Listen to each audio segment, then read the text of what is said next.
Well, our next guest, grab a glass of water. We're gonna read through the resume. He's accomplished an incredibly large amount of success in his coaching career. 5 different countries outside the NHL where he's coached. He's coached for Canada many times, a gold medal at the World Juniors, 3 silvers at World Championships, a silver and bronze at the Men's Olympic Tournament. Started at the University of Saskatchewan in 1972 in his coaching career, at least as far as my research. Latest action 2018 at the Pyeongchang Olympics. That is 5 decades of coaching hockey. He is a former head coach of the Calgary Flames, a decade and a half in the NHL. He has received the Order of Canada and the Order of Hockey in Canada. Dave, this is a tough intro to get through. You've accomplished a ton. Mr. Dave King joins us from his summer cabin in Waskesiu, Saskatchewan. How are you today? I'm great. Thanks, Ryan. And just what you just said proves one thing. I have fooled a lot of people over the last 5 decades. Well, you would joke, but I mean, longevity in coaching is not easily done. And I think that's a huge feather in your cap, because it probably means you've had to evolve with the game, and you've probably seen a ton of evolution within the sport from your time in 1972 coaching university hockey all the way through to the group of amateurs you took to North Korea at the Olympics a few years ago. You know, Ryan, you're right. I've really enjoyed my coaching career, and I've always felt coaching is a little like sailing. You know, you can't control the winds, but you can adjust the sails. And that ability to adapt, not only long-term, but short-term during one season, that's really important for coaching staffs, because you can't control injuries. You can't control certain player having a great season or not such a great season. There's a lot of things out of your control when you're coaching. And so that ability to adapt and adjust, that makes the difference. I've always enjoyed your perspective on the game. I think probably when you started, the profession was filled with a lot of like dictators and sort of autocratic type coaches. And I've always felt like you've been incredibly open-minded to new ideas, and maybe would have many different methods of communicating, when in the 70s, 80s, and 90s, that seems like that maybe was against the grain. Is that fair? Yeah, doesn't matter what generation you coach in or what decade you coach in, the ability to communicate is really, really important. And our clientele has changed. Players are more entitled now. I think they're much more intelligent now. They're well coached all the way up through the game. So they know the game when they come to you. And so coaching it's not an easy profession. There's times when I've always felt for coaches, one of the keys is to be hard to please, but easy to play for. Now, that's a nice little expression. And in every season, there's times when that's what it is. You are hard to please, but you're easy to play for. But there are times that arise, Ryan, where you're not so easy to play for. And performance fluctuates. And that's why coaching is so difficult. Performance constantly changes. And you have to, as I said before, be able to adapt. And it's really interesting because you establish relationships with players. And that's a very important part of creating a good environment to play. Because I really believe the more and more I've stepped back from the game now, but the atmosphere, the environment you create is really important to your success. And that's built and predicated upon trust. So when you have to bench a player, or you move a player off the power play, or whatever it might be, you essentially, in his mind, you've broken the trust. And so now you have to you've established a relationship, now you got to repair it. And so coaching is, I'm not sure people understand how difficult it is, because it's really, and it's very interesting, that's for sure. I think our audience is primarily Southern Alberta. Lots of Calgary folks. Our studios are in Marda Loop here in Calgary. People certainly would remember you for your time with Hockey Canada, where you were based out of Calgary for ages.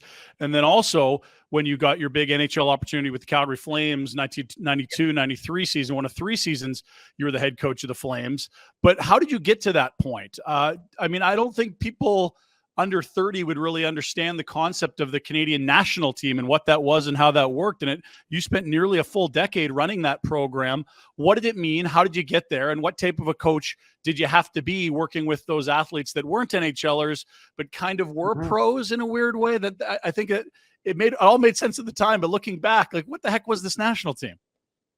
Well, that's a very good question, Ryan. And Father Bauer back in the 60s, to compete at the Olympics, pros weren't allowed. So Canada wasn't very competitive. So they formed an ongoing full-time national team. That lasted for 5 or 6 years, and then it was disbanded. And then back in the early 80s, Hockey Canada decided again to be more competitive. We should attempt to establish a full-time national team and let it evolve, recognizing players would leave to go to the NHL if they got good enough. But hopefully you'd have a core go with you for 3 or 4 years and establish a pretty competitive Olympic team, because the competition was really tough. When the NHL teams played those national teams from Czech, Russia, Sweden in the World Cup or Canada Cup, you could see how difficult it was. And imagine younger guys, less experienced, not as good players playing against them. It was challenging. So I guess to answer your question, I really enjoyed it. We had a lot of players that had a cup of coffee in the American Hockey League, a lot of ex-college and junior players, all very excited to develop their skills and get better. And the program kind of gained a reputation because we had so many players every year leave us and go to the NHL. We got a good reputation for developing players, and that was really critical. So we were able to keep some players for 3 or 4 years, establish a pretty good team, and compete on behalf of Canada. And it was an interesting concept. And in those days, Sam Pollock, Alan Eagleson were the guys that were the head of Hockey Canada. So it was a really good learning experience for me. And it made me a better coach. People think I became a defensive coach. I guess we did, because we didn't have the puck very much against some of those Russian teams. So we did play pretty well defensively.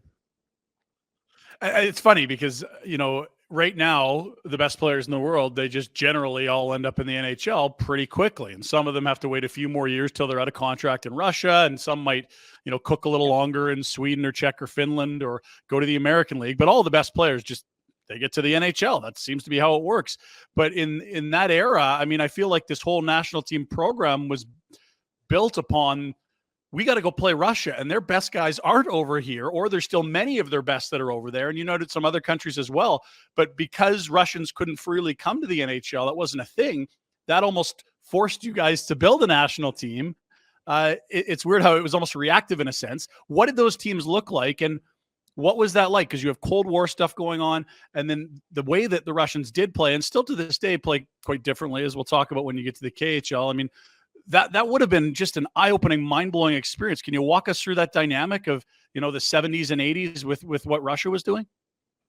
Well, the Russians were very good. They had really, really solid teams, top to bottom. The best players in their country were always gathered with Central Red Army. So it was like the Central Red Army team was about 2/3 of their national team. So they were really strong. A lot of great names, Tretiak and those guys, that were really, really good players. It was a challenge for us. And so we had to really work at becoming very fit, because their fitness was terrific stuff. And in those days, still in the NHL, fitness hadn't really hit the backboard like it has now. Now it's they cover every base. So we were a very fit young team, very inexperienced. We had to kind of learn on the run. But every competition we were in, Ryan, I thought we came out of it better, mainly because not through coaching. It was just the players starting to understand how they played and not being surprised by certain tactics. They reoccur during a game. And so our players became really, I thought, capable to play against the Russians. It was hard to beat them. We could compete with them, but our success in terms of winning against the national team was not impressive, but our effort was really impressive. Who were some of the names that people would recognize that joined you? Maybe it was a player with a contract dispute, or maybe someone that just needed a little seasoning before they went on to bigger NHL careers. Like, what would some of the names be that joined you on the national teams over that near decade? Well, over that period of time, we had players like one of the best goalies I've ever coached, Sean Burke. Came out of junior, played with New Jersey, had a bit of a contract dispute. He came with us and played so well for us, and just a real young guy, 19, 20 at the time. And so Sean was real good. Cliff Ronning played for us, and he's a little guy out of junior, 5'7". No one thought he could play. And so he was just available, and he came to us and just set the tone scoring and was just a buzzsaw on the ice, and eventually was signed by St. Louis. Trent Yanni played 4 years for us, and Trent played in the NHL for Calgary, Chicago, and has coached now in the NHL for a long time. We had Eric Lindros, who was with us in '92. Joe Juno, guys like that came to us, and we had our teams got better and better as we went along. In '84, we were young, kind of over our head, Ryan, and we just competed our butts off. And we had James Patrick, we had Dave Donnelly, we had Mario Gosselin goal. We had a real good young team, but the average age was about 22. And then in '88, we had a real good hockey team. I think the pressure of playing in Calgary wasn't terrific for us. We won the Izvestia Cup that year in Moscow, came back, the expectations were high, and it was hard for the guys. And then in '92, we had a real good team. We had a team, at that time, NHL players were now eligible. So we had a couple of guys like Dave Tippett came back, Kurt Giles came back to stabilize our roster and give us some experience. And boy, that really helped us a great deal. Man, I mean, it would be so fascinating because I think when people think about coaching these great players, and you mentioned some guys that are Hall of Famers that were on the national team. I mean, this wasn't just riffraff. It was guys that were in unique spots. To your point, Ronning, he's too small. Well, he needs a home. Lindros, others, contract disputes.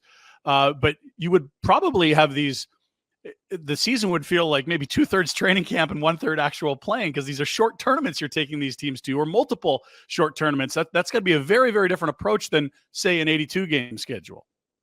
It is. Our schedule was about 70 games, Ryan, and we played probably 13 or 14 games in Canada.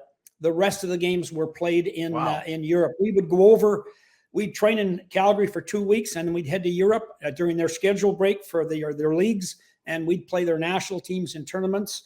We played their club teams sometimes during the year. They would work us into their schedule. So we were able to develop a real good competitive schedule, but it was very unique for a young player because they'd have maybe 2 weeks of training in Calgary, twice a day, really hard work. God, I was a numbskull. But anyway, it was hard on these kids, and we pushed them hard, and they reacted well. And then when they got a chance to play, they were so damn excited about it. Having trained for 2 weeks, a game was a great thing. And so it was a really good developmental schedule for us, and it worked out really well. And as I said, we became really competitive, and a lot of players really developed and went on, and a lot of them are in coaching. That's one of the interesting things. A lot of guys I've coached are in coaching, and I kind of always excited about that. Yeah, no kidding. That's good stuff. So then 1992 arrives. You are brought in to coach the Calgary Flames for the 92-93 season. That is not far removed from the Stanley Cup. This is still a very good team. You still have the likes of Vernon and Suter and McInnes. I'm looking at young Theo Fleury, who I think was a rookie that Cup year, is there. Makarov, the Russian. Like, this was a pretty darn good team. Roberts, Reichel. I'm looking through a lot of holdovers from that Cup team. Nieuwendyk. And yet it was part of a tough run for the team where they were good, but there was sort of these first round demons that got you. Where was the team at when you arrived, and what were you looking at and dealing with in that locker room? Well, you're exactly correct. It was a very good team on the ice. They had a difficult year the year before, and the bottom kind of fell out after winning the Cup a couple of years previous to that. So they were an excellent group of players. We had great regular seasons, and no excuses. We got into the playoffs, and we just found ways to lose. We just absolutely didn't play poorly. We had, I don't know how many overtime games we had in 3 years, but it was amazing. And, teams like LA went on to the Stanley Cup final. Vancouver went on to the Stanley Cup final. So we lost to teams that went on and went a long way, but it was disappointing for all of us because we did have good teams. We just didn't get the job done. And, I'm largely responsible for a lot of that. Barn Burner comes to you from the Tower Chrysler Studios. Tower Chrysler, voted Calgary Sun's Reader's Choice Award winner for Southern Alberta's favorite Dodge Chrysler dealer. We've been very lucky and proud to have had Tower as a Barn Burner partner since day number one as our studio sponsor and vehicle supplier. How great did the Nation Truck and Nation Jeep look? Tower Chrysler, 10901 McLeod Trail South at the corner of McLeod and Southport Road. The Hearing Loss Clinic has been helping change people's lives for the better since 1993. At the Hearing Loss Clinic, it's never been about hearing impairment. It's been about empowering you to be socially active, more connected with those around you, and confident in every aspect of your life. People of any age can suffer from hearing loss, and studies have shown that serious health risks have been linked to untreated hearing loss. They have 9 locations to serve you, 4 in the city of Calgary. Make a healthy choice and book an evaluation today at hearingloss.ca. Well, that's probably being a little too critical. I mean, it was weird. Since 1989, they didn't win another series till 2004. That's a long time for a club. It just felt like you couldn't get a bounce here or there. And you noted it, a lot of overtime in there. What was young Theo Fleury like? Because, he's written a couple books and talked about his trials and tribulations off the ice. But at the time, I mean, you've got this young dynamic player, but he's probably also a handful off the ice, and you're trying to keep him out of trouble. That would have been a really, really interesting relationship with him, the team, yourself. Yeah, it was. Theo was just full of energy. He was off the ice like he was on the ice, just full of energy, ready to go. And I liked him as a player. He was high maintenance in terms of you get into a difficult game and a close game, he might sometimes get fired up on the ice too much and maybe take a penalty. However, many times in a course of a game, we were playing kind of lethargically, and Theo would go out and start a mess in the corner, and somebody else had to go and clean up for him. But he got us going, and that's one of the strengths of Theo's game.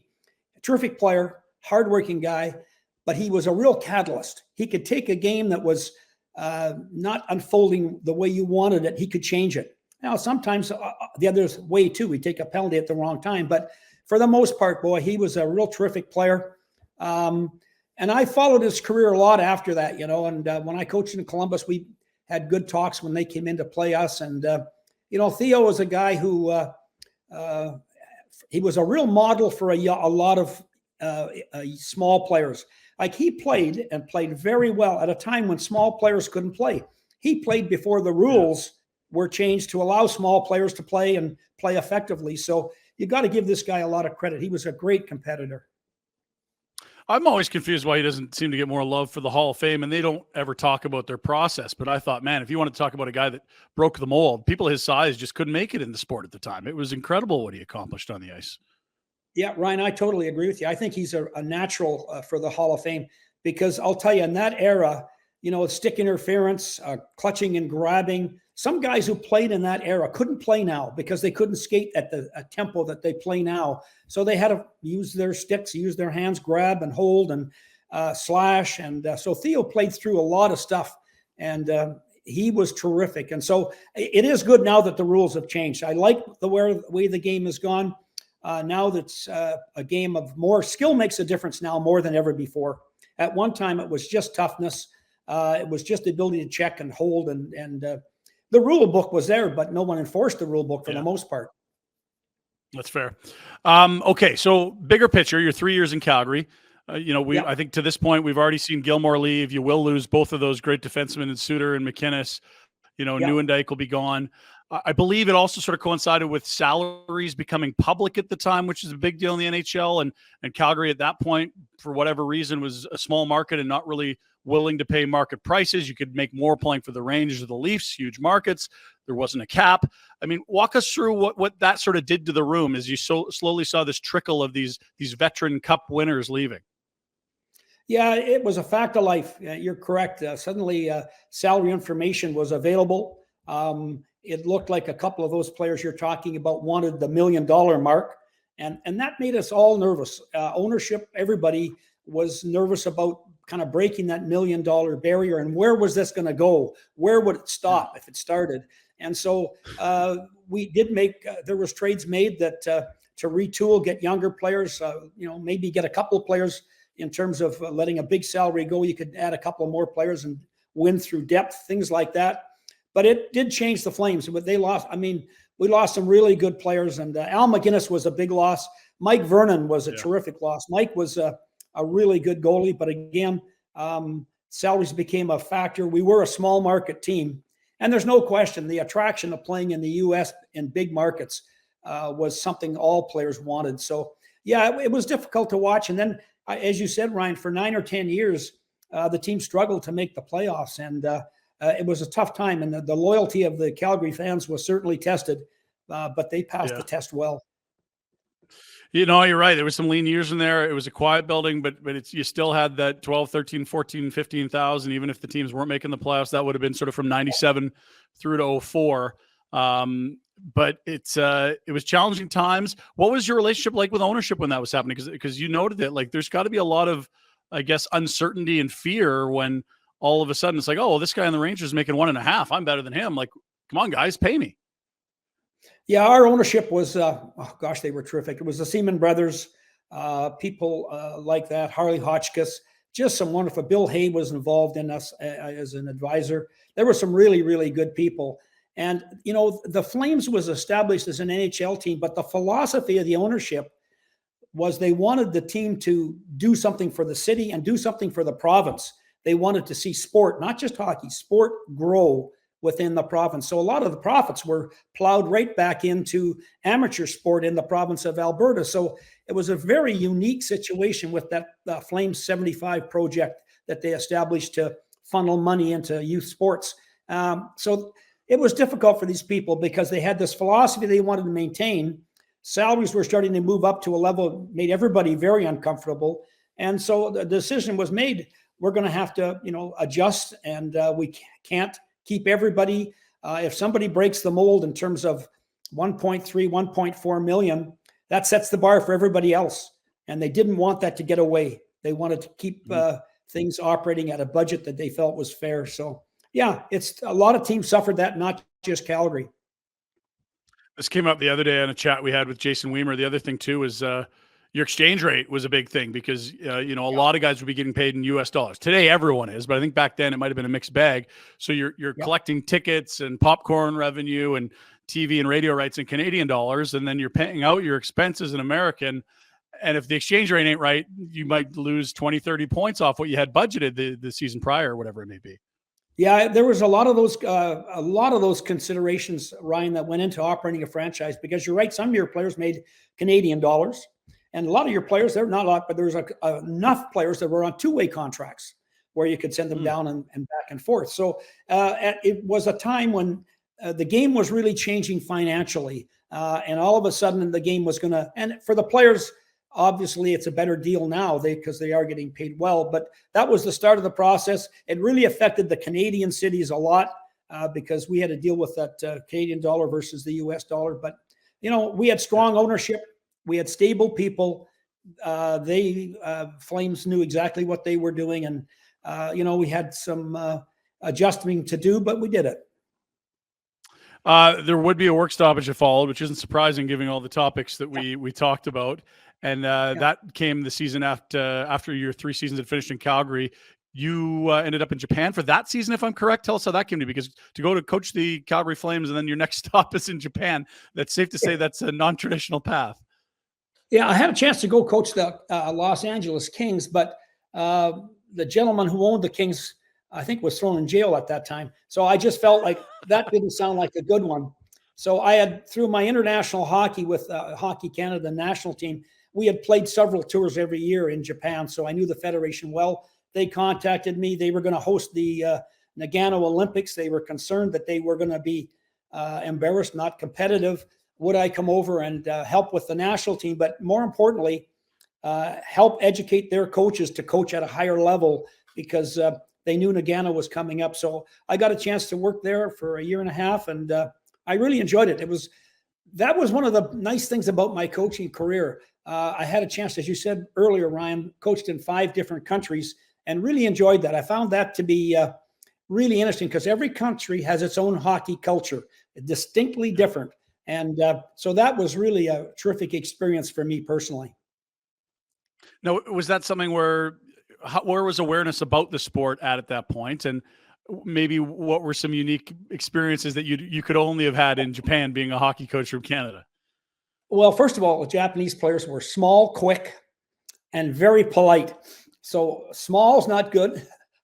Quick is very good, but polite is not good. So I can remember thinking, my goodness, how can these guys ever compete against these big, strong international teams at the Olympic Games? because we had some huge competition ahead of us.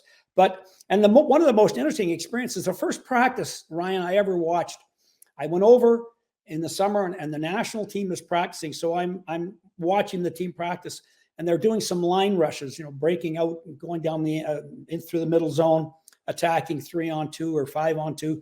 And suddenly it struck me. I said to my translator, am I clear here? Is the same fellow on every line always shoot the puck? Oh, he said, yes, that's right. He's the oldest. And I thought, oh my God, there's culture for you. I mean, all you gotta do is check the oldest line and no one's going to score because they always pass to the guy who was the elder, and that's the respect in the country. So wow, it was really interesting to have to change that for hockey. We didn't want to change their culture, but for the sport, we had to become a little bit more aggressive and get away from some of those things because it made us very predictable. You got to just doctor the birth certificates and they'll start checking the wrong guy. But that's wild. Like that concept is just out of left field here, but in Japan where respect is so huge and, people older than you, like you look up to, I think that it makes sense, but you never would think it would be applied in sport to that level. That's incredible. Oh yeah. Like Ryan, we'd have a timeout in practice, a water break, and all the veteran guys would head to the bench and sit there. And all the rookies would grab all the water and the cups and serve them and give them their towel. And I thought to myself, my goodness, this is going to have to change. I mean, they're all players and they're all equal in our eyes. We can't have this caste system within a hockey team and be successful. So yeah, it was terrific. Well, and just as a place to live and travel and take your wife, Linda, and maybe, your family as well, that would have been an incredible experience. Hockey really did get to show you a bunch of the world, and Japan might be the most unique culture you visited in terms of how opposite it might be from here. Yeah, it really was very enlightening. And, we lived in Tokyo, which is a great, big, huge city, which we really enjoyed very much. I got to travel up to Sapporo to the northern island of Hokkaido. And so really educationally, it was a terrific experience. And just to see how the Japanese, it's so many people packed into Tokyo. If there wasn't respect, I can't imagine that city surviving, but an immense amount of respect for everybody, for each other. And really, there's not much crime in Tokyo. It's a pretty good city to live in. I believe it's the largest concentration of humans on Earth, like the biggest city. And it's also like the most polite. And if you leave your wallet on the ground, it'll be there tomorrow. There's almost no crime. Like I visited as well. And it feels like humanity's greatest feat is Tokyo. That could actually, engineering wise and socially, could work is remarkable. Yeah, I found it, the Japanese, I learned one thing from the Japanese, and that is nothing is impossible. They built that surfing machine in the Tokyo Bay so they can surf and have big waves. They built a ski tunnel. It's this huge ski tunnel. It's indoor. It's refrigerated. And I think there's as many as 300 or 400 people at one time can ski down this big tunnel and snow ski. So nothing's impossible in Japan. It was really quite a culture. So you did some work with in Japan. You're back in the NHL, assistant coach in Montreal, head coach again in Columbus. What did you notice in terms of the difference of being a head coach internationally, a head coach in the NHL, an assistant in the NHL? Like those are very different roles, and you're dealing with different players, especially when you're talking about a short international tournament versus this guy's making X amount of dollars and may or may not have any interest in listening to you. You can't just demote them. Those are very different jobs, aren't they? Yeah, I found, I'll talk a little bit about Montreal. First of all, great place to coach, one of the most historic franchises in existence. And to be an assistant coach with Alain Vigneault as the head coach there was terrific. I all of a sudden, I had never been an assistant coach before, Ryan. So it was a new role for me. And I got to spend more time with the players. Yes, as a head coach, you spend a lot of time with the players, but there's always a little distance there. There's less distance between coach and player when you're an assistant coach. So it gave me a little bit of a sneak peek of maybe taking a little different approach should I become a head coach again. And I realized at that point in time, I can be a bit, you can be closer to the players. Nothing wrong with that. And I think I learned a lot about just having a really good rapport with the players and how important that was when I was an assistant coach in Montreal. Is there a place where hockey means more than it does to the people that live in Montreal? I mean, just the history, the only French-speaking place. I mean, I feel like you can't duplicate that, can you? No, gee, every night, like especially Saturday night games in Montreal, my goodness, the lead up to the game, everything, like before the game, the spectators outside, they're ready to rush into that arena. The first 5 minutes, Ryan, they gave you 5 minutes, and that was it. Like if you didn't play well, right away, you heard from the fans. And I'm telling you, so we'd always tell our guys, first 5 minutes, if it moves, hit it. If you got the puck, shoot it. Skate as fast as you can. Give them every impression you're working your tail off, because that was really important, because they are very critical. But I'll tell you, what a wonderful place. I can remember, having some terrific seasons with Montreal. Really enjoyed it. And it's a classic hockey environment because it means a lot to the people. It's a cultural thing. They're very proud of the fact that their French-Canadian history is strong within that franchise. I can remember there's a room down by the dressing room called Les Anciens. It's old-timers. And if we lost a game, as the old-timers walked by the dressing room doors to go into their private room, especially the pocket rocket, Richard, he'd stop for a second, put his hands out, and then just go, you guys. Of course, he won 11 Stanley Cups, and so it's a few. It was interesting to have that environment, but really, really terrific. And both Linda and I really enjoyed Montreal. Great city and great culture.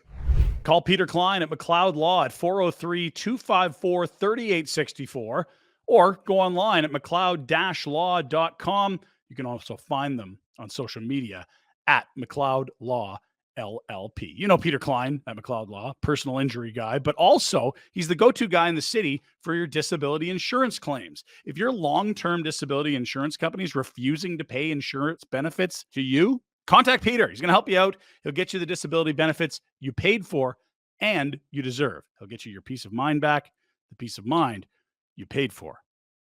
It's time to discover or rediscover the legendary St. Eugene Golf Resort and Casino.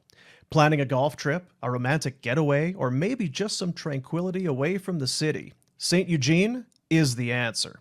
Hotel, championship golf course, casino, spa, restaurants, all of it nestled in the spectacular Rocky Mountains and just minutes outside of Cranbrook, BC.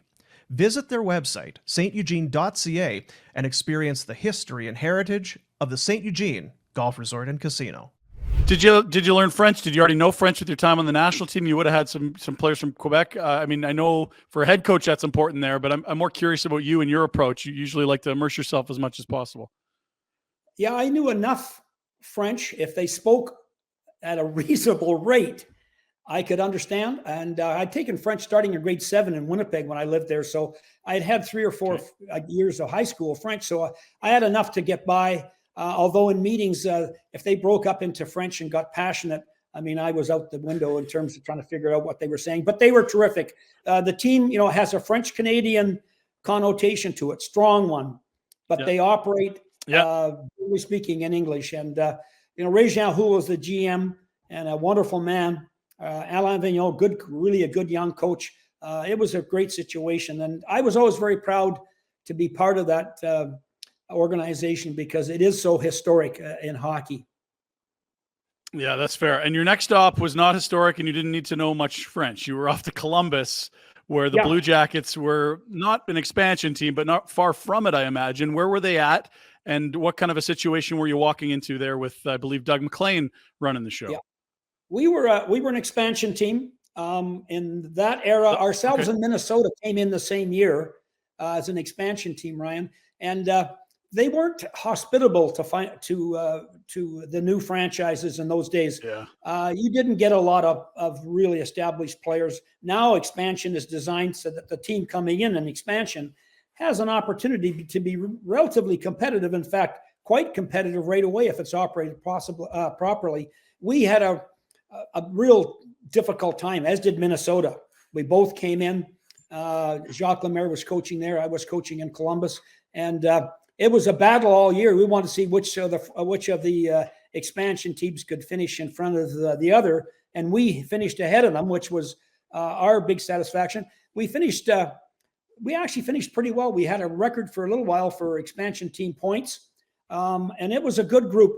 And I loved coaching that team because, Ryan, we had so many guys with so much to prove, and it just gives you that impression that when guys have an edge to their game and a reason to really show people what they can do, they take advantage of it. So we had a wonderful group of guys, and it was a real good experience, and I really enjoyed it. And but they struggled for a long time. I mean, they've had a up and down seasons there, and I think now with Mike Babcock, I think they're ready now to maybe take another step and get back into the hunt. Did you find any similarities between the national team and an expansion team, like sort of these cast-offs in a way? We weren't wanted elsewhere, and here's a place where we can band together and sort of you share that common identity, or am I off a bit?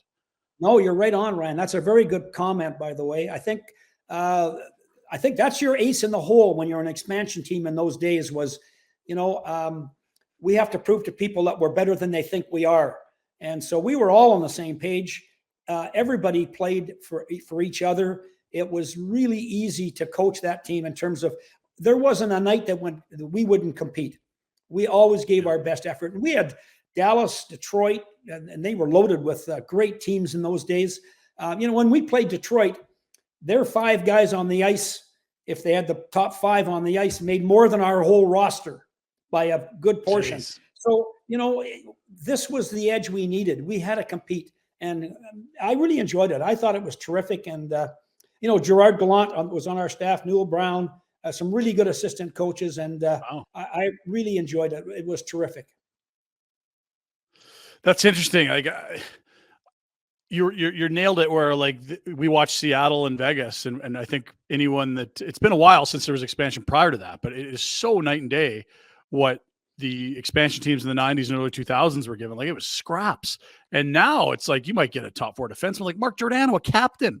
A top pair captain was available in expansion draft. You have, guys that came in and scored 40 goals. It is an entirely different universe that these new expansion teams are operating in versus the one that yourself, Minnesota, Tampa, Anaheim, all those.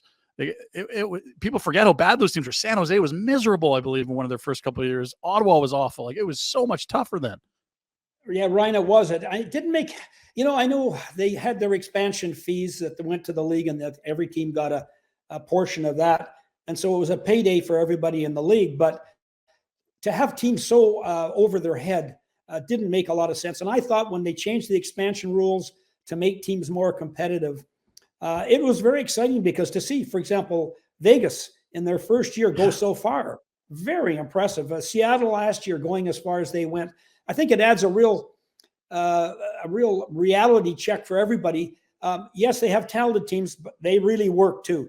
I mean, even with the talent level they have, when you are an expansion team, you never talk to your guys about working hard. They know.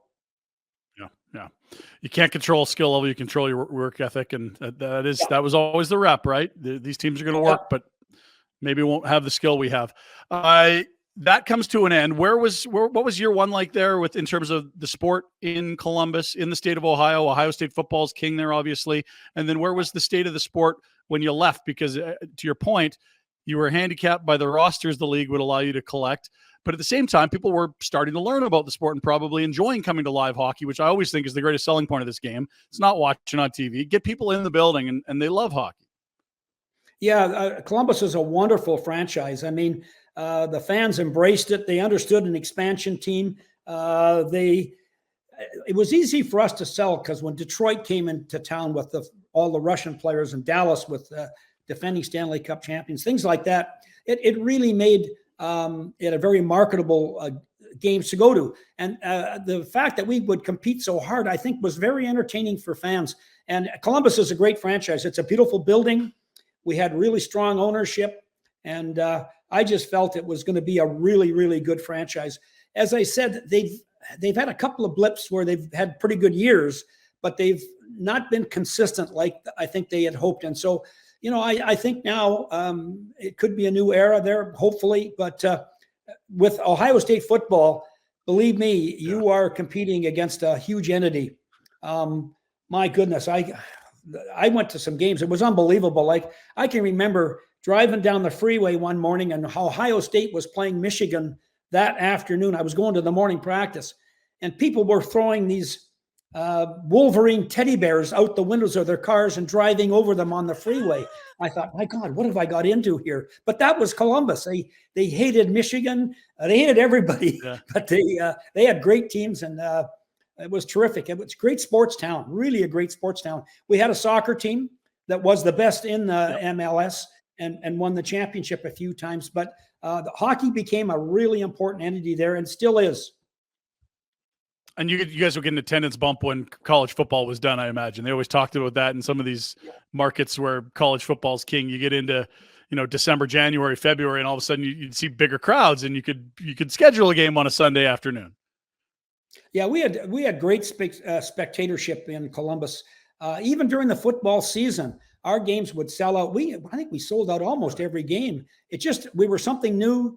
It was a top professional league. It was well marketed. We had a great marketing staff, and it was a terrific situation. I just think there was so much optimism. It's a great time for a franchise to be part of it, because even in the toughest times, everybody's optimistic it's going to get better. Yeah, interesting. You eventually get over to Russia, and I know there's some stops along the way, and you can talk about Germany if you'd like. And you've coached internationally to great success. You've coached a national championship at Canadian University. You've now been to the pro ranks. What did the KHL offer you, and what was the thought to head over? Because you were the first. You broke the mold. There were not North American coaches in, I guess this is prior to the KHL, the Russian Super Elite League. How did that come to be? And walk us through that decision tree, because you were the first to do it as a North American. Yeah, it was really interesting. I knew of the KHL or Super League at that time, and there was no North Americans ever coached. There was a couple of Czech coaches, but that was it. And just out of the blue, I get a phone call from an agent, Serge Levin from New York, and he says to me, "There's a team in Russia, Magnitogorsk, would like to talk to you at the World Championships about being their next head coach." And I thought, gosh, I've coached against the Russians, and I was fascinated with Russian hockey because they taught us a lot, and they've changed our game over here as to how it's played and all the fitness and those kind of things. So, Ryan, it was a great experience for me to think about going over and getting inside behind the scenes to see how they develop their players. So not only was I looking forward to the possibility of coaching in their top league, I was looking forward to seeing how they develop their players, because the Russian players do develop on a different model. And I was looking to see that and get firsthand experience with that. So Linda and I moved to Magnitogorsk. No one on this broadcast will know where Magnitogorsk is. It's a steel city in the middle of Russia. And gosh, it was a most unique experience. Every day, Ryan, was an interesting day. I don't think we ever had a day that we felt like it was repetitive. It wasn't. I've got a bunch of buddies that played over there, and I don't think there's better stories than KHL and Russian stories, because it's yeah, Ron, I can tell someone said to me, the longer you live there, the less it makes sense, which feels like the opposite, but that's how upside down it can be compared to the life that we enjoy here. One of the important things about any change of culture is don't always ask why, just accept it, because it's the way they do things. I said, I'm going to try to change things within the team, but in terms of everything else, it's going to be whatever they think is right. I remember our first road game, a preseason road game. We had long training camp. We were going to fly to Moscow to play in a tournament there in the preseason. So I go to the rink in the morning to catch the bus to the airport, and I thought it was the setup group for a rock band, the way they were dressed. God, guys had hats on backwards. They had all these jackets with jeans that were torn. I thought, they travel like this? I mean, God, I'd never experienced that. I was surprised. But that's the way it was. It's changed a lot since then. But I remember Dmitry Yaskevich coming over to me, because he knew I could see him looking at me, and I was kind of bewildered as to how we were dressed. And he came over and said, Kinger, This is the KHL, not the NHL. And so I learned right away things are going to be different. And I also had a chance to coach Malkin and Nikolai Kululu with that team. And they were fantastic young players. So it was a great experience. So young Evgeni Malkin for Metallurg puts up 47 points in 46 games. What was he like? And did everyone seem to think he was going to go on and have the career that he's had to this point? Yeah, he was 18 turning 19 when I had him. So he was still a young guy. He had that great season, as you mentioned, as an 18-year-old. And he decided games in the last 3 to 4 minutes so many times for us. We only lost 5 games that year. And he was a guy who struck late in a close game. Malkin would find a way. He'd evaporate one-on-one, beat people with his skill and his speed. And not only was he a great player, an unbelievable person. Like a lot of Russian players are quite dour. They grow up in the game and they're constantly being pushed. And so they do get that demeanor where they're reserved and they're almost robotic. They march to the tune of the coach is playing.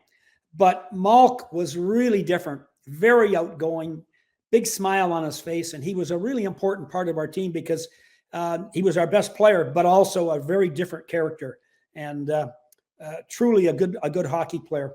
And he's had a great career in the NHL. So that was a lockout year. Who else would you have seen over there? 05, 06. It's the year after the Flames. I guess that would have been 04 or 05. So it's the year after the lockout. Interesting. So he's 18 and 19 in the Russian league. That's what you're saying? Yeah. He's just a young kid. Like the year I coached him, what happened for Malk was he played in every senior Russian tournament that year.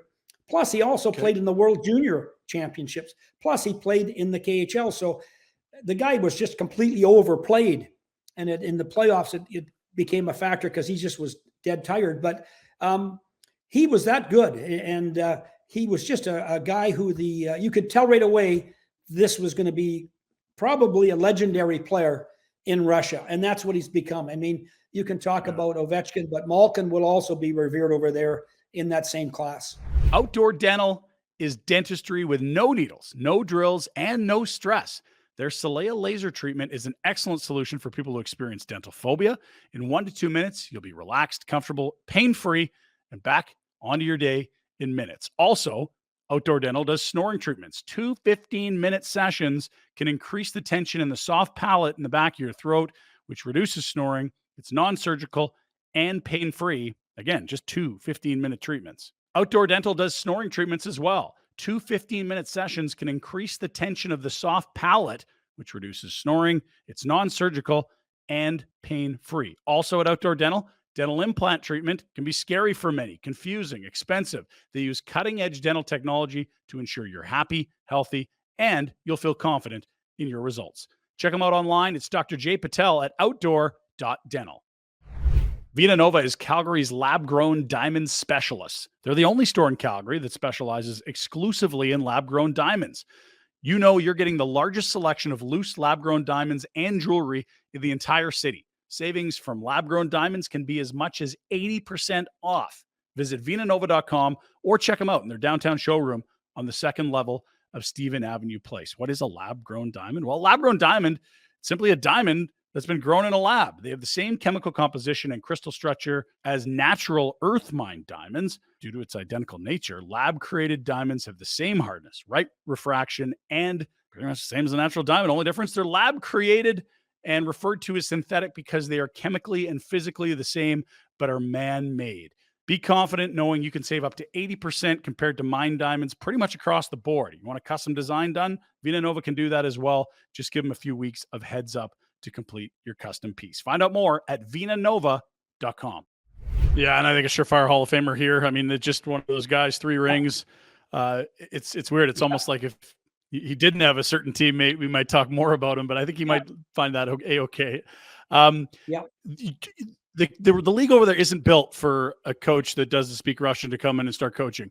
How how did you get through that as the first? Because the pioneers are always the ones that have to like break through these doors and figure out solutions to problems we didn't know existed. You're going to rinks and nothing's written in English. You're not able to communicate like you would anywhere else in your coaching career. Walk us through some of the challenges of year one, and then maybe how you were accepted. As you noted, the team had a great season. As you started to win, what changed? Well, it is interesting. I had an off-ice translator to do all my off-ice things, traveling, all that kind of thing. On the ice, I had Dmitry Yaskevich, who had played a long time in the NHL for Toronto and Chicago, teams like that. I had Igor Korolev, who also played in Toronto, Chicago.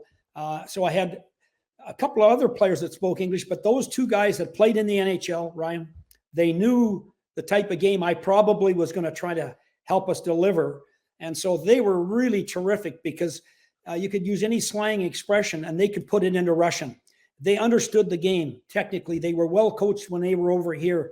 So they were terrific. They were more than translators. They were actually translators, assistant coaches, because they had to do a lot of work on my behalf. But it worked out well. And I think, it was interesting because we went through the preseason and I think we played 21 preseason games. Oh, like in the NHL now they play 3 or 4. We played 21 games in the preseason. God, we were playing from early July right through to the end of August. We played 21 games in all these tournaments. So we really got it down to a fine art, though, in terms of the translation. And what I did, I learned all the Russian, all the reoccurring common hockey situations. I learned in Russian how to say that. So I could, behind the bench, talk with short expressions in Russian that would get me through some situations. When it came down to really giving a player feedback, I had to use my translators, and that's what we did. But it worked out well. And then we started to win. In the preseason, we won every tournament we were in. And I used video, Ryan, which these guys had not. The only time the Russians in that era had video was when they played poorly. The coach would put it on and make them watch the whole bloody game as he ranted and raved about how bad they were. Okay. So the video was something I used it to teach, and short vignettes, maybe 10, 12, 15 clips, and some of it positive, some of it here since we have to improve on. And it really got interesting. In fact, one day I'm doing a video session and I look in the back, and our equipment guy has got his own little video camera and he's videoing me doing the video. It became fascinating for everybody around to see this stuff. And so, being the first North American coach there, we all used video. That was nothing new. It wasn't that I was unique in any way, but they really enjoyed it. They embraced it, and it really helped our team a lot. And it was great to be the first North American coach there. And what a great country to live in. It was terrific. And I got to tell you, I have a lot of very good feelings about coaching in Russia. What were your rapport like with the other coaches? I mean, at the beginning, you're kind of the outsider, but by mid-season, they're like, oh, well, maybe there are some things to learn from Coach King. Yeah, no, I was really interested. Like, Yaroslavl was coaching. He was the assistant coach with Tikhonov, and he was still coaching Moscow Dynamo, and a lot of old established coaches were still in the league. And I'll tell you, I found them very terrific. Like, often the morning skate before, like the day you arrive and you have your afternoon skate, the next day you're going to play, they'd often stay and watch the practice, come down and talk. And I really had a great rapport with a lot of these guys because I had met a lot of them in my time with the national team, because they had coached national B teams as well as maybe helped Tikhonov with the A team. So I had a rapport with them from over 10 years with the national team. So it made it very easy to be able to talk to these guys and really enjoy myself. And I coached in the All-Star game that year, the first All-Star game they ever had. And wow. My assistant coaches were Peter Vorobiev and Yerzinov. And God, we had so much fun that night. So it was a great experience. Unreal. And so it's 2 years there. Are you, we yesterday on the show, I mean, we're going to play this next week, but when people are watching this a week ago, we had Jeff Glass on, and Jeff played net over in Russia for years. And he said, when I came back to North America at 30, it was just time. And he was at a total different stage than you, but he was like, I want to have a kid. I'm not doing that in Russia. There's just a level of chaos that you have to live in. You're not a local there. You're an outsider, and you can do it, but it wears on you a bit. were you ready to come home after a couple seasons, or was there a relief of coming back? Because you certainly achieved a lot, but Russia was never going to be home, and you were never going to be a Russian, right? Yeah, that's right, Ryan. I think, we enjoyed it. And we never, ever felt like it was a hardship to be in Russia. We had to adapt to, my wife, Linda, adapted to so many things. Just going grocery shopping was a real challenge in Magnitogorsk, a steel city with no westernization to it at all. So it was really fascinating, is a good word to describe the life there. But, I just had a chance to come back and get involved with Dave Tippett in Phoenix, and decided that that would be a very interesting experience, and get back into some NHL hockey. And then again, I got a call 8 or 9 years later to go to Yaroslavl. And Yaroslavl was an interesting experience because they were the team that a year before had the plane crash. And a good friend of mine, Brad McCrimmon, had coached that team, and Igor Korolev and guys like who had played for me were on that team, and they all died in the plane crash. So going to Yaroslavl was very unique, because I knew it was a team that had struggled to get back into the elite league. Hockey was a big part of their culture too. And so going to Yaroslavl was a really good experience, and I really enjoyed it. It was wonderful to be with that team, and we had a terrific playoff, went a long way in the playoffs, and it really uplifted the spirits of those people within that city. And I'll tell you, Ryan, if you've ever seen anything, you've seen nothing like it when you go to Yaroslavl. The respect for all the people that died in the plane crash was profound, and it goes on every day. It's not stopped since. The lighting the flame, the flowers, all of that stuff goes on every day. And so it was really a very unique experience. I really enjoyed it. Well, and I feel like that would feel like you're part of something bigger than sport. I remember in Vegas's expansion season, they had that horrific shooting at the concert outside of a hotel. And, that was something the team rallied around. And more than that, the community, they found hockey as a way to escape or to start a healing process. It was a place where community could gather. You would have been a part of that healing process in Yaroslavl as well, I imagine, especially if the team was doing well. I mean, this was part of getting better, at least, I think. Yeah, the team had struggled all season, but in the playoffs, we just caught fire. And we beat Moscow Dynamo, finished first in the league. Then we played St. Petersburg, who had a lot of NHL players on that team, and Panarin, guys like that, Kovalev, Kovalchuk. Wow. We beat them in 6 games, and then we went to the final against Lev Prague, and that's where we lost out at the conference final. But that really started people, like, it just, the city caught fire again in Yaroslavl. And, people didn't come up and say congratulations. They said thank you. And I had so many people come up and they just touch your arm and say thank you, spasiba, because it was part of the healing process. So for me, that was a very emotional time. I went to the cemetery and put flowers on Brad McCrimmon's gravesite and things like that, and some of the players I had coached who had passed away in the crash. It was really a sobering thing. I'm really lucky to be able to have coached there, and I really enjoyed it. Your first book, King of Russia, was phenomenal. One of my favorite books in sport, because you have so many great anecdotes about your time over there. First in Metallurg, where you sort of broke that North American barrier as a coach, and just the anecdotes of something as simple as like going out and seeing stray dogs, or how do we shop for food, or you don't realize how it was not necessarily a first world city that you lived in there relative to what we're used to over here.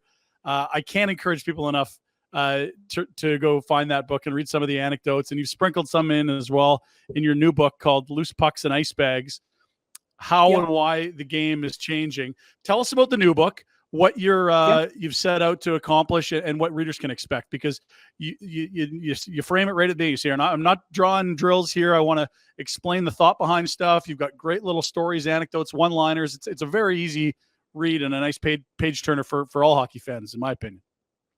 Yeah, Loose Pucks and Ice Bags was the title I chose for the book because it's a very sophisticated game now. I mean, we have large coaching staffs. We have a lot of technical video, computers, analytics. We've got a lot of things to help us analyze the game.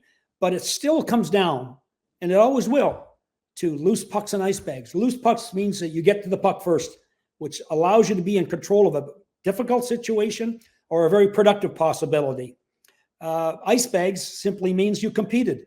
Like I've always felt when I come back into the dressing room and guys are putting the ice bags on, I just impressed me, you know, that was that's competing. So I chose that as the title for the book because, and the book talks a lot about, you know, the game, how it's changing tactically and the evolution of the game and how the Russians affected our game. And it talks about old time hockey and how we've changed from the 50s and 60s where players were mainly, it was serfdom in those days, to now where they are in control of the game to a great extent.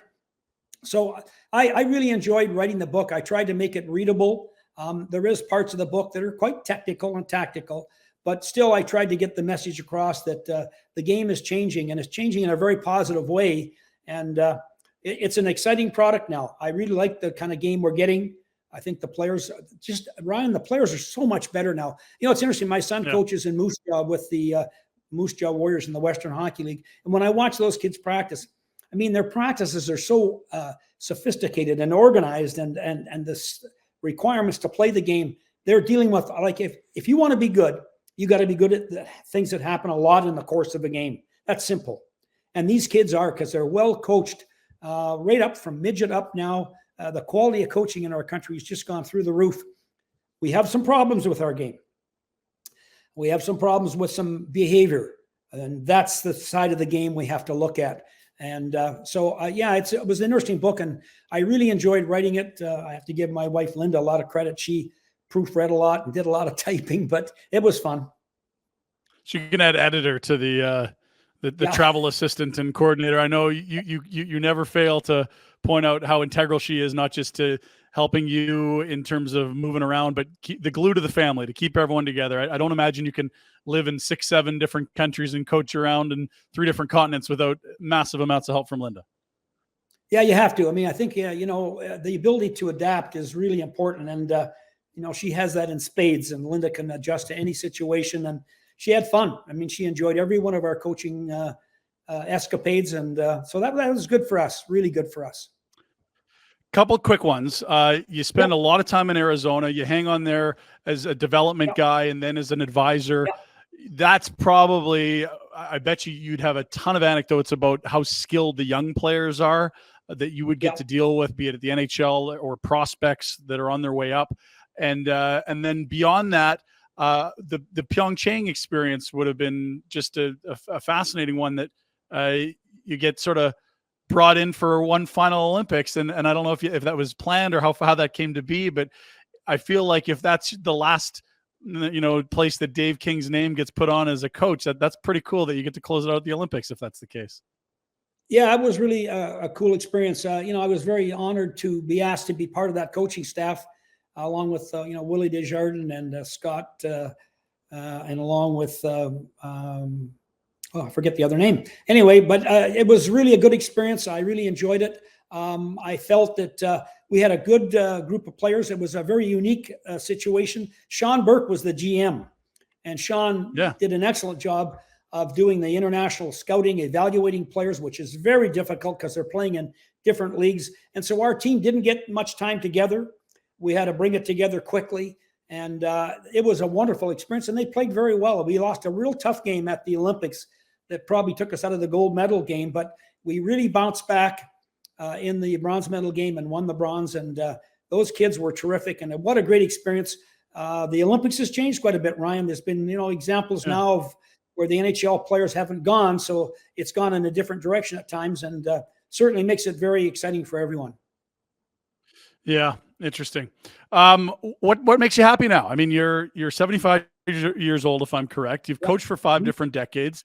Is there still an itch or a part of you missing, or are you happy to kick back and, you know, maybe show up for the odd practice? Your son's running in Moose Jaw. You know, you're spending a lot of your winters in Arizona, where you've got great relationships with, you know, a lot of people that have worked over the team there for years. You know, what keeps you busy these days? Because I don't see you as the kind of guy that's just going to sit back in a lazy boy. No, I'm a guy who is busy for sure. I have this streak of high energy within me that I just have a hard time sometimes to bottle up. But you know, when I look at the situation, It's funny, Ryan, I don't watch a great deal of NHL hockey. I find it too hard. I get in front, I'll change channels and change games all the time, but I have a real hard time watching it because I miss it so much. People think I must be glued to the TV. I watch enough, but I don't watch as much as people think I would watch. I follow it very carefully. I still read a lot of hockey, write a lot of hockey. I still do a lot of coaching seminars and clinics because I really want to try to help our coaches that coach the kids and allow them to do a better job and have more fun for both the player and the coach. Too many times now you see coaches, I think, not enjoy the experience. And when a coach is not enjoying it, for sure the kids don't. So I spend a lot of time doing coaching clinics, a lot of podcasts like this. And I really find that very, very enjoyable. Guys, it's Pinder. Looking at the Betway app, there's some fun to be had on some season win totals for NFL clubs. Yeah, we got kickoff, like next week? Unreal. Can't wait. Let's see if we can find some numbers here. Look at this. Steelers win total, 8.5. I'm going to take the over from my boy producer Jack. It's -150, so people are leaning over, but I think they can get to 9 wins, a 9-8 season. That would be not horrible, but I think they can do that. Nice little Pickett to Pickens combo. See if we can go find that one on Betway. Bet the responsible way. Every day on Barn Burner, the Pinder Report is brought to you by Village Honda. Village Honda has new Hondas arriving daily and has a huge pre-owned inventory with over 70 used vehicles on site and access to over 400 more in their dealer group. All makes, all models, all budgets. It's award-winning service, a top-rated team. Village Honda is your dealership for life. Located in the Northwest Auto Mall and online at villagehonda.com.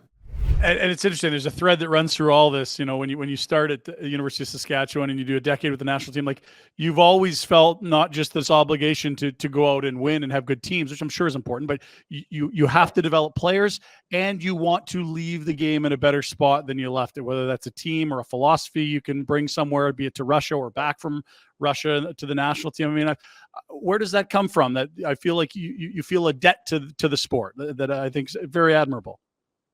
When I was a young coach at the University of Saskatchewan, there's a couple of people that I think people in Alberta will recognize. One was Claire Drake, coach of the University of Alberta, legendary. George Kingston, the University of Calgary. Both of these guys were senior coaches, way more experienced than I was, Ryan, way more capable than I was. And I was this young guy in the new coaching ranks at the college level. And these guys would share ideas in the summertime, doing coaching conferences. After a game, you could talk to them and they would give you feedback on your team. And I just felt, wow, this is amazing. These guys they're worried about their teams and they want to do well, but they share. They're very willing to try to help others in the game. And I just caught that loud and clear. And I've always felt I should try to do that. And so that's what I've really tried to do. And in many ways, that's my legacy in the game, is I've tried to be a help to other coaches, help with hockey curriculum for kids, for adults. But I am concerned right now with trying to help shape the game in a better way. I'd like the game to become a place where kids can play it, and we pay lip service to some of the values of the game.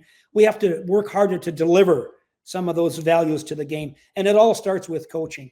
And I think so, that's one of the focuses for me right now is, can we make this a better game for kids to play? Whether they go anywhere in the game or not, they should have more fun playing it, want to play it longer, maybe play it in the old timers type of situation. But we have to make it a better game for boys and girls to play, because it's a wonderful sport if it's treated properly and the right etiquette is applied to it.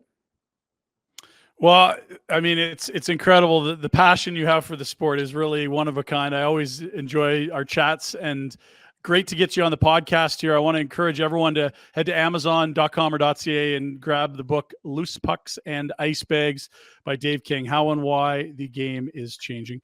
Coach, you've given us a lot of your time. I'm glad it's a rainy day in Waskesiu. If this was a beach day, I'd feel very guilty. Ryan, you're exactly right. I probably would not have done this if it was a great beach day. But thank you so much. And it was a real pleasure to be on your show. Thank you. All the best to your crew. Thanks a ton. And we'll continue to see your influence on the sport. Thanks so much for your time today.